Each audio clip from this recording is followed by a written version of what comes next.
visited while Reverend. Yes. Okay. While Reverend Rishama A. Barrow. Okay, it's from Mada of National State. You're all welcome to the program. Thank you very much. Wow. Nice having us. Thank you. Quite interesting, I must say this. Quite interesting looking at the circumstances, looking at the nature when it has to do with tribe and when it has to do with marriage. All these add together is what we'll be looking at today's edition of the program. And of course, let me start. Ladies first. Or should I start with men this time? Yes. I should go on. Okay, the man has permitted, she has given me go ahead. Say start from her.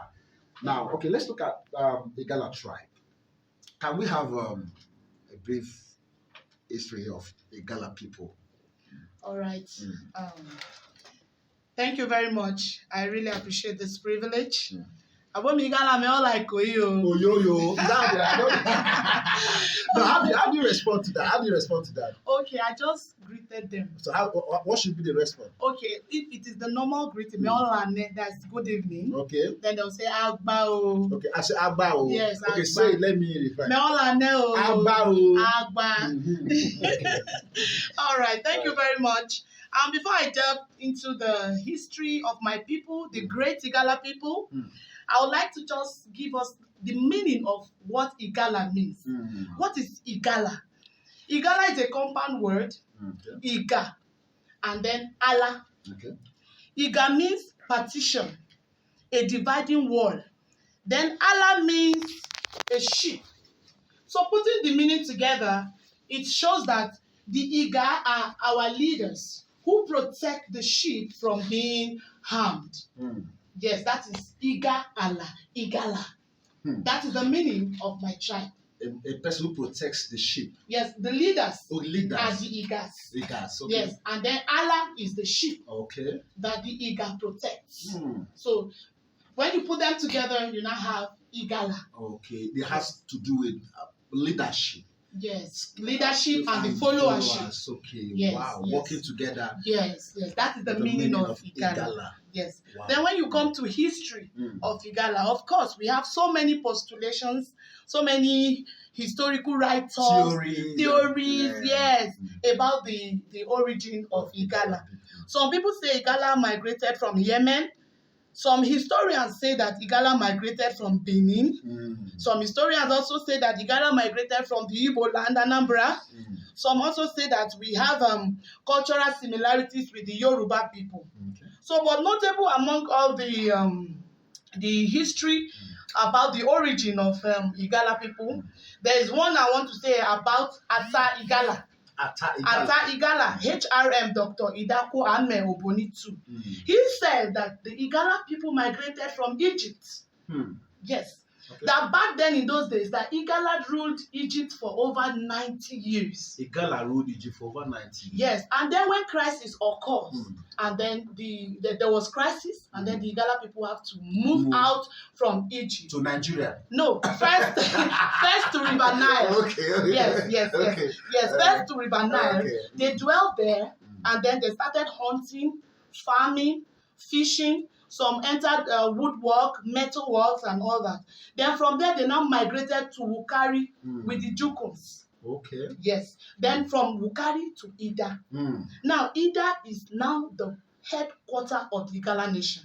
Right now? Yes. Ida. Yes. Wow. And then we have our most revered father, which is Ata Igala. Ata Igala. He is the spiritual head of the Igala kingdom. And is most respected all over the world. Yes, so this is just the brief history of the Igala people. Oh, I love the energy. Thank you. Thank you. Now, ladies, the lady has done his own. Sir, let's look at something, Reverend. The Manda tribe. The Manda tribe of Kogi, of National State. Okay, so let's have a brief Yeah, particularly, before I begin, let me still affirm that my name is Reverend Rishama Barrow. Okay. I'm a good listener to the Armedforces FM radio. Okay. And the Madaman from Akwanga local government. let me begin by saying this. It is quite interesting to realize, based on this program today, that a good number of tribes, a good number of people in Africa and in Nigeria have common historical roots. Okay. Yes, like the Mada people to have similar historical root background from which we are coming from. Yes, like to the Mada people, from history, it is said that we migrated from Egypt down through Yemen, Yemen per se, Yemen, while some other sources that are unconfirmed say that we are from Medina in the Middle East, Medina from the Middle East, but that can't be confirmed, like the sources that said we are from Egypt through Yemen, and eventually, progressively, by the reason of migration, due to one reason or other, and particularly for hunting and for farming reasons, Mada people keep shifting base until they find themselves in Nigeria and within the Taraba state axis, and particularly the Jogos state per se. So it shows that we are all from we're having similar roots, similar historical roots. From the Jukun tribe, eventually migration, as I said earlier, because of sources for land, for farming, and predominantly because we are hunters as well.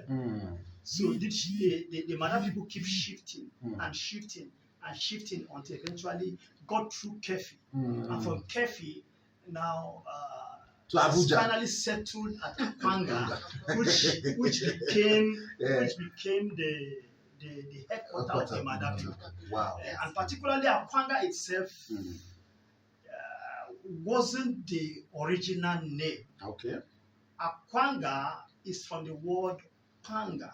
Banga. Panga simply means my friend. Simply means my friend from the Mada language. Okay. Yes. Okay. So eventually they settled there, and they became the headquarters of the Mada people. Wow. And from there, you have Mada all over. You can get them in Wamba, you get them even in Kaduna State.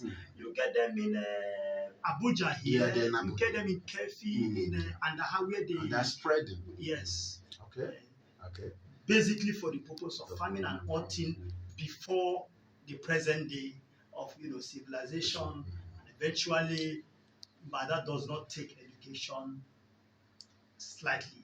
He does not joke with education. Wow. He take education serious. He as well take security serious. Wow. Yes. Okay, thank you very much for such an awesome exposition on that. Listener, this is the program, My Culture, My Pride, of course. And I know you are already in, of course, you're already learning a lot. And of course, more things you'll be learning will be coming on your way on the show of the program. Okay, let's look at when you talk about Madama, what do you really represent? The Mada tribe. The Mada tribe represents resilience. Resilience. Wow. The Mada man represents a heroic struggle of a warrior. Okay. Typically, our uniform, our uniform is of the leopard skin. It shows a typical picture of a warrior. A warrior, So you know Mada typically with that is a resilient personified. Okay. Yes. Another typical thing you note about a Mada person is Mada, a typical Mada man have his culture, but with the paganism of the historical past as it were. Okay. The Mada man believe in the supreme being. Okay. The supreme being, you hear Madam Man say Mparu. Mparu, okay. Or you hear Madam Man says Erish. Erish. Like my name is Rishama. Okay, Rishama means God is present. Okay. The typical Madam Man is known for believing in the one supreme God up there. Mparu means upward, the being that exists above the universe. Okay. Or you can say really above the sky, like the way the sun shines from the Okay. Thank you. Thank you very much, Reverend. Okay. Back to you, Mrs. Juliana Ojene, right? Yes, Ojene Rishama. Okay. Let's look at the true Igala woman. So, yeah. Talking about a true Igala woman. When you want to know a true Igala woman, you see a moralist. A moralist. Yes. Okay. A moralist who believed in the supreme being, believed in God, and then she's also a woman of character. Okay. An average Igala woman has both outer beauty and inner beauty. Okay. Yes. And then an average Igala woman or a typical Igala woman is decent. Decent, okay. Yes. We were taught from childhood to always tie wrapper and then cover our hair wherever we could go to. And then even though we are now in a civilized world, if you see a typical Igala woman, you still see that decency in her dressing. Okay. She represents her tribe. You understand? Then, when you want to know a typical Igala woman, you see a woman that is respectful. In my tribe, we honor greetings. You honor greetings a lot. Very well. So if you want to know a typical Igala woman, is the woman that greets a lot. When you see an elderly people, you prostrate, you kneel down. Meolaneo. Agbao. It means you will not die. You will live forever. Meolane means good evening. Okay. Meolodudu means good morning. Okay. Meoloroka means good afternoon. Okay. And then you'll be hearing greetings, Agba boy, Agba, you know. So you have different kinds of greetings because of your nature of yes, because of how we were made by God. You understand? We are respectful, we are humble. When you want to know a typical Igala woman, you see a woman of submissiveness. She's submissive to her husband. Whether any form of... I'm beginning to suspect that you are projecting these Igala women yes. for singles out there. Of course, yes. Please, if you are looking for a good wife, please just locate Igala women. My husband can attest to that. You know, we are so much submissive to the point that when you see a typical Igala family, you see them having 10 children, some 5, 3, 4, because you were trained not to have no. You don't have no. Okay, in the other room, no. Yes, no there. But it is part of your duty as a woman to honor your husband with that. Hey. And so Igala women are submissive. Then notable of Igala women characteristics is sacrifice. Sacrifice, okay. Yes. Igala women can Does that include hard work? Yes. Okay. Yes. Okay. They are hard work, they are industrious. Okay. Then talking about sacrifice, you know, from the history of Igala, the notable history that Igala people have come from the sacrifice of a woman. What is your definition of sacrifice? They are sacrificing things or okay. Or well, during the Benin War with Igala people, in those days, Igala were threatened. Obviously, they were to be defeated in the war. And then they consulted their oracle, of which the oracle now said there is need for the sacrifice of the princess. And the princess is Omafedo Baba. Omafedo Baba means the beloved of the father. Her father was the Ata Igala, then Ata Ayegba Omaidoku. She sacrificed her life just to rescue her people from being defeated during the war. And so that characteristic is still replicated. Yes, it's still in our blood. So you can die for your husband. Yes. You can see when you see a typical. No, I don't know if I'm correct. What I've just said. You can die for your husband, like yes. Okay. Yes. That depends on what you mean by die anyway. Okay. You understand? So when you see a typical Igala family, you can see that the children are well dressed, the husband is well dressed, but she wouldn't mind her dressing, just tie wrapper and then her polo and her hair tie. All she wants is that let her family be okay. I now understand the sacrifice you're really talking about. That is a nice, one that's worthy of emulation, like in terms of sacrificing to that point of death. Yes. For the revival or for the change. Yes. Of the Ghana people. Yes, and it's really a great thing that happened in those days. And you can see it in our lives today. Yes, and then please, I know you will not ask of men, but let me talk about our Igala men too. Yes, because it won't be nice if I didn't talk about our fathers. So when you see a typical Igala man, you see a man that has tolerance. Yes, our Igala people, the men, they have this tolerance, even religious tolerance, most especially. Okay. Like in Igala kingdom, you really can differentiate between the religion. Okay. Yes, in a family you can have a pagan, a Muslim, and a Christian, and they are all relating together peacefully. That's why they are. Religious background, they are still in peace. They are still in peace. There's that tolerance. Okay. And then an Igala man is hardworking. He's a goal-getter.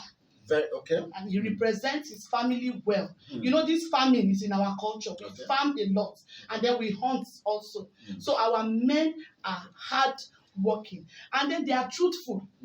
Because you said they can have 5 children. That means even in the other room, they are still very hard working.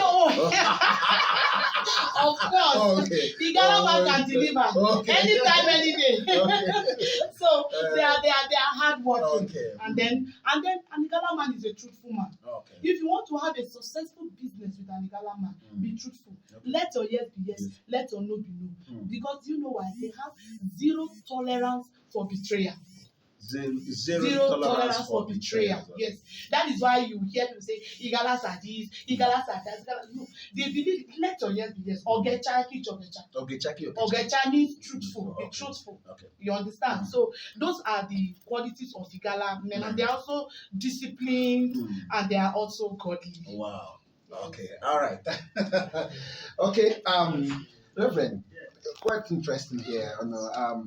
Looking at, let's look at also the mother tribe. I want to talk about issue of marital rights now. Okay, let's start with that now. Marital rights of the mother people in terms of marrying from other tribe. How was it a challenge, at all at that time? Are you talking of the past? Yes, that has to do with the present. Yes, present now. Particularly, I want to use myself as example. An example. Myself, I'm married to the Igala. The Galas. So from what she said, can you testify to that about the Igala? Let me just come a bit. Okay. I am married to an Igala lady,